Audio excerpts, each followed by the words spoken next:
नमस्कार बच्चों। इसके पूर्व की कक्षा में हमने पाठ 8 पढ़ा, उसके अवधारणा मानचित्र बनाए, कठिन शब्द लिखा, शब्द अर्थ भी लिख लिया। इसके आगे हम आज प्रश्न उत्तर को समझेंगे। तत्पश्चात हम प्रश्न उत्तर अपनी कॉपी में उतारेंगे। तो चलिए बच्चों, हम आज का पहला प्रश्न देखते हैं कि वो क्या है। बच्चों, यहाँ मौखिक प्रश्न दिए गए हैं, उसके अलावा लिखित प्रश्नों में सही उत्तर पर निशान लगाने के लिए दिया गया है, इसलिए हम मौखिक प्रश्नों को ही लिखित रूप में लिखेंगे। तो पहला प्रश्न है, गुरुजी ज़मींदार के घर क्यों रुके? बच्चों, गुरुजी ज़मींदार के घर इसलिए रुके क्योंकि ज़मींदार उनका शिष्य था और वो पटना जा रहे थे, इसलिए उन्हें कुछ देर विश्राम की आवश्यकता थी, इसीलिए वह ज़मींदार के घर पर रुके। दूसरा प्रश्न है, ज़मींदार ने अपने बेटे से ही पानी लाने को क्यों कहा? क्योंकि ज़मींदार का ऐसा मानना था कि गुरुजी की सेवा का अवसर बहुत ही भाग्य से मिलता है। यदि मेरा बेटा गुरुजी को पानी ला कर देगा, उनकी सेवा करेगा, तो उसे गुरुजी अवश्य ही आशीर्वाद देंगे। तीसरा प्रश्न है, ज़मींदार के बेटे की आंखें क्यों भर आई? ज़मींदार के बेटे की आंखें इसलिए भर आई क्योंकि गुरुजी ने उसके हाथ से पानी लेने से मना कर दिया। उन्होंने कहा कि जो हाथ दूसरों की सेवा से पवित्र नहीं हैं, उन हाथों से मैं पानी नहीं पीऊँगा।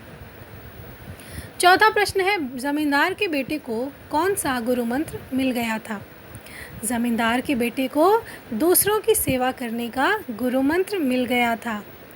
बच्चों, आप सोच रहे होंगे कि हम दूसरों की सेवा क्यों करें, है ना?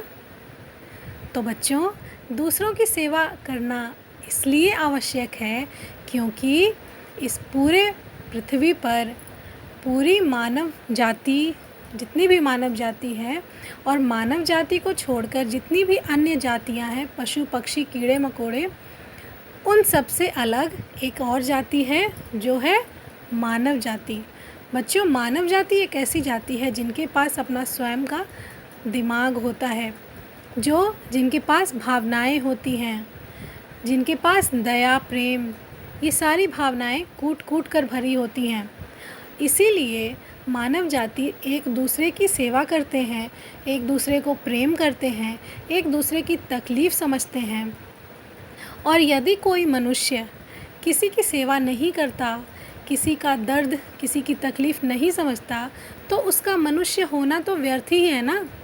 वह तो फिर पशु के समान ही हो जाएगा, जिन्हें ना कोई भावनाएं समझ में आती है और ना ही कुछ।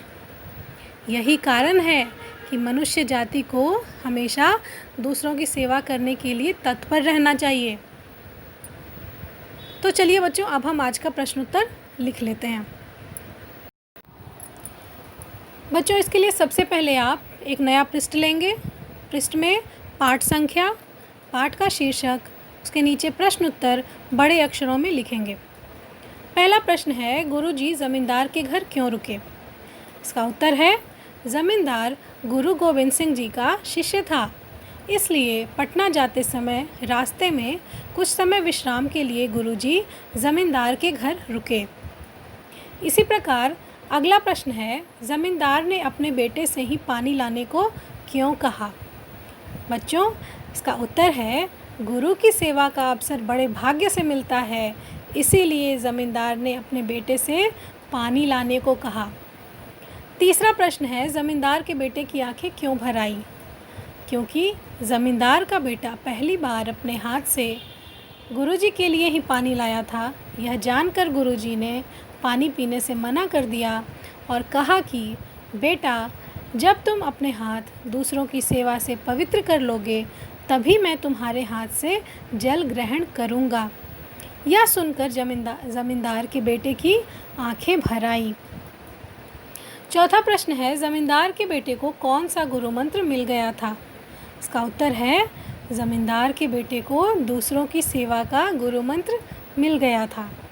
बच्चों, प्रश्नोत्तर लिखने के बाद आप उसके आगे, यदि आपका पृष्ठ खाली है तो आप उसी पृष्ठ पर लिखेंगे, यदि नहीं है तो अगले पृष्ठ पर आप निम्नलिखित शब्दों से वाक्य बनाएंगे जिनमें आपको 5 शब्द दिए गए हैं। पहला शब्द है शिष्य, दूसरा शब्द है प्रतीक्षा, तीसरा शब्द है गुरु मंत्र, चौथा सेवा एवं पांचवा परिवार। बच्चों, आप वाक्य बनाने की शुरुआत बहुत ही आसान वाक्यों से भी कर सकते हैं। यह आवश्यक नहीं कि हम कोई बड़ा या लंबा चौड़ा वाक्य ही बनाएं।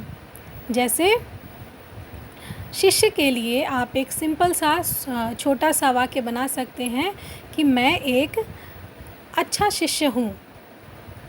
इसी प्रकार आप इन वाक्यों को बनाने के लिए अपनी पुस्तक की मदद भी ले सकते हैं। तो चलिए बच्चों, यह पाठ आज यहीं ख़त्म होता है। इसकी अगली कक्षा में हम औपचारिक पत्र पढ़ेंगे और उसे जानेंगे कि वो कैसे लिखा जाता है और किस समय लिखा जाता है। ठीक है बच्चों? तो चलिए, आज की कक्षा में बस इतना ही। नमस्कार बच्चों।